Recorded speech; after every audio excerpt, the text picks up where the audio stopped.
Question करते हैं। Text question है एनसीईआरटी का। How can three resistors of resistances 2 ohm 3 ohm and 6 ohm be connected to give a total resistance of 4 ohm and 1 ohm. यहाँ पर आपको देखो 3 resistances दिए गए हैं, 3 रेजिस्टर्स हैं जिनके रेजिस्टेंस 2 ओम 3 ओम 6 ओम है, और आपसे पूछा है टोटल रेजिस्टेंस। एक केस में पूछा कि 4 ओम हो जाए, हम किस तरह उसको कनेक्ट करें तीनों रेजिस्टेंसेस को, और दूसरे केस में पूछा है कि 1 ओम उसका जो इक्विवेलेंट रेजिस्टेंस है या टोटल रेजिस्टेंस है।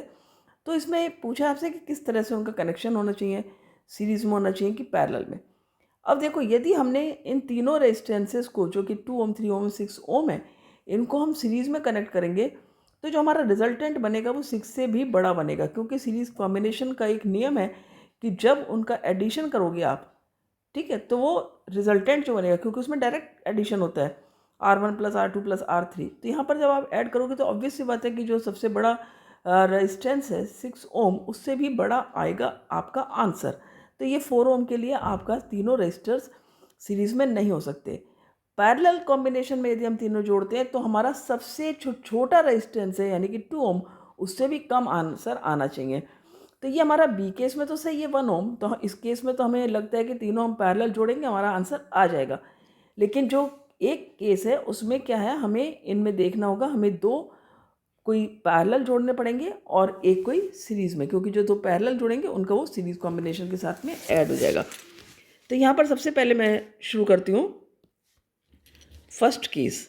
ठीक है, तो केस 1 में क्या है आपका, जो रेजिस्टेंसेस हमको दिए हैं, हमें दिए हैं R1 दिया है हमको 2 ओम, R2 यहाँ पर दिया है आपको 3 ओम, और R3 दिया है आपको 6 ओम।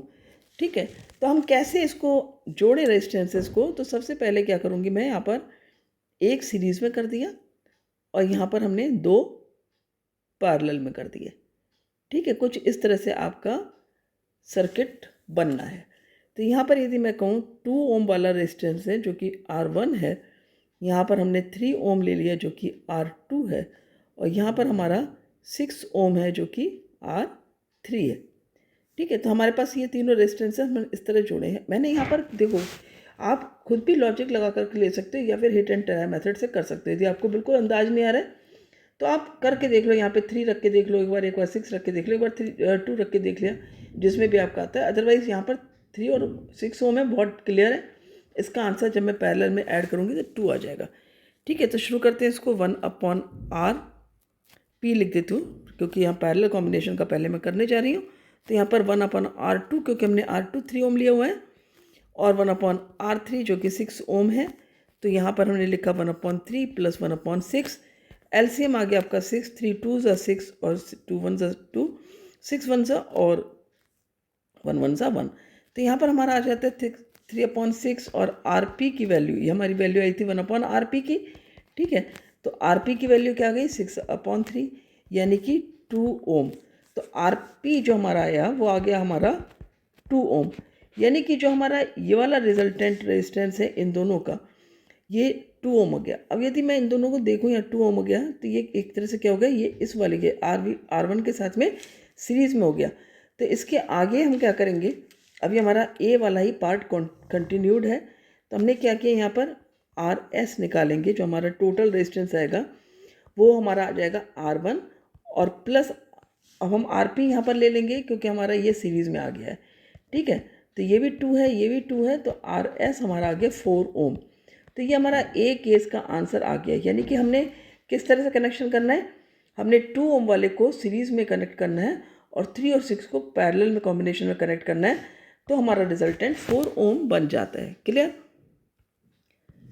अब यहाँ पर मैं करती हूँ केस 2। केस 2 यानी कि बी है आपका आंसर, आपका 1 ओम आना चाहिए। यहाँ भी हमने R1 R2 R3 ऑलरेडी ले रखा है, और जैसा कि मैंने कहा कि जब पैरेलल कॉम्बिनेशन होगा तो क्या होगा, 2 से भी कम आना चाहिए।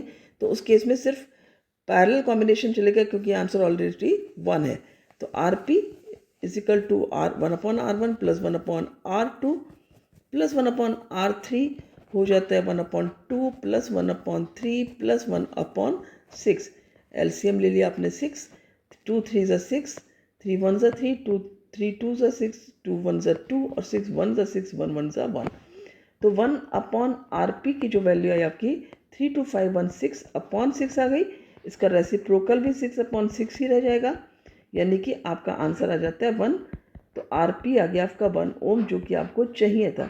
तो हमारे जो रिक्वायर्ड रेजिस्टेंसेस हैं, टोटल रेजिस्टेंस वो आ चुके हैं 4 ओम और 1 ओम, यही दोनों हमें रिक्वायर्ड थे। यहाँ पर आप देख सकते हो 4 ओम और 1 ओम।